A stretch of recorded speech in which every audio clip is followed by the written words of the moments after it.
Last time I informed you that spring 2019 would blow your dick off. But then something horrible happened. I looked down and, unfortunately, my PP was still intact. So that's why I've gone through a dick ton of manga to confirm without a doubt that this is the season. Probably, I don't know, this season looked pretty cool. What's going on, everybody? I'm Scamboli, and I narrowed down all the anime you're going to want to pay attention to this season. In the description, I'm including a list of every anime and its genres, along with a star to let you know if the anime is especially good. I suggest you skip around the video if you don't like the anime I'm currently talking about. So let's talk about the sequels. Danmachi, or Is It Wrong to Pick Up Girls in the Dungeon, is returning for a second season. I've caught up with the manga just to find out that the manga isn't even caught up with the anime. Super cool. One thing I should point out is that it's animated by JC Staff. Look how they mess with my boy. But they animated the first season, so whatever. A certain scientific Accelerator and Takagi-san, the master of teasing, are returning this summer, and since they're sequels, I'm not going to read the manga, so I'm guessing that Takagi-san will be the romance of the season if you're into that. And a lot of people were busting nuts at the scientific Accelerator trailer. So let's talk about what I'm really excited for. Fire Force takes place in a world where humans spontaneously combust and transform into strange fiery monsters ever since a certain worldwide incident. As a result, some people gain a degree of control over fire powers and join a force meant to stop these monsters. Our main character is Shinra, who's a cool-headed kid who joins the force because of his dark past. He's a fantastic main character, and everyone else is pretty cool too. It's a shonen, so the fights are fantastic and extremely hype, and there's this big mystery aspect of the anime that keeps the story fresh and entertaining. If you can't tell, it's written by the same author as Soul Eater and has the same quality. I'm gonna touch more on that in a future video, but all I can say now is that I highly recommend it. And did you guys see that fucking trailer? The animation quality is super crisp and aesthetically pleasing. Check it out. Dr. Stone is another shonen, but takes a very different approach. Our main character is Senku, a super genius who's become friends with the strongest dumbass in school when suddenly all human life was transformed into statues. Thousands of years later, Taiju wakes up to find Senku alive and well, and for the most part thriving.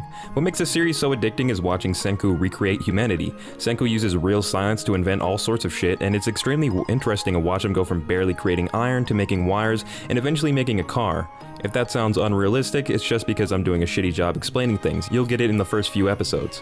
And it's still a shonen. There's big bad villains and some great intriguing fights. And I'm supposed to keep this one on the low, but the co-author, Boichi, made a little hentai when he was first coming up. Keep that between us, okay?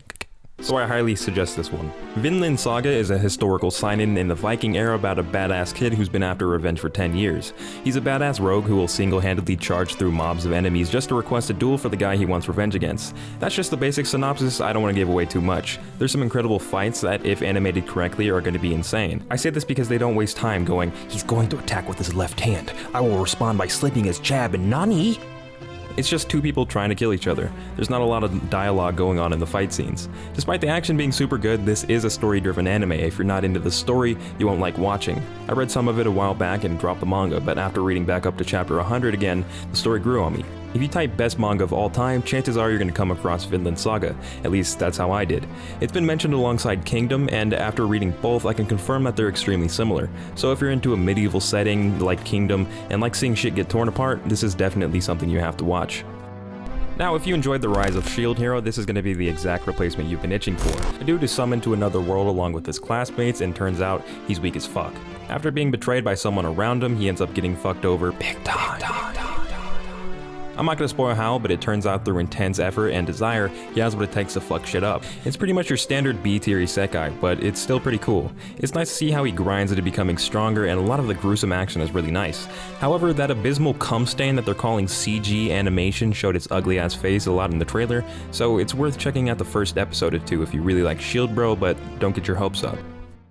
Every season there's that shitty ass isekai that everyone comes their pants over, and haha, here it is. If you enjoyed The Wise Man's Grandchild, definitely give this one a spin. Basically, two kids have been summoned to an isekai world for whatever reason and discovered they've been blessed with unique magic capabilities.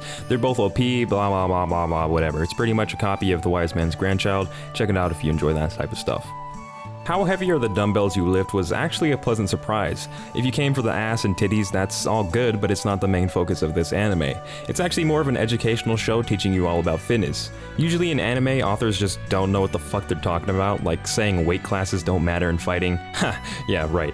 But this story seems to have everything down. They teach you about the form and which muscle groups are used in every major lift, and even give you a little bit of practical knowledge, like which muscle group helps you run faster and stuff like that. There's even a bit where they talk about the social dynamics at a gym. I can highly suggest this for someone who's brand new to fitness, but occasionally there's some misleading or just inaccurate shit that they mention. For example, when they say that there's a remarkable difference in muscle growth when you consume protein 30 minutes after lifting, that's a highly debated topic, and there's only been one major test to prove that theory. The results? Well, there was no major difference between groups who took protein before and after a workout.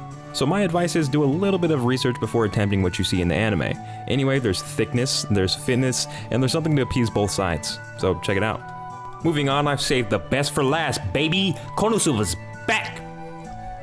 I don't know what the fuck's going on, but apparently it's coming sometime in August. It's the first movie in the series, and it's animated by JC Staff.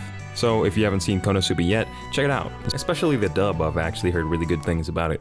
So that's it, that's the whoa, you thought you could just fucking leave? Give me a second, okay?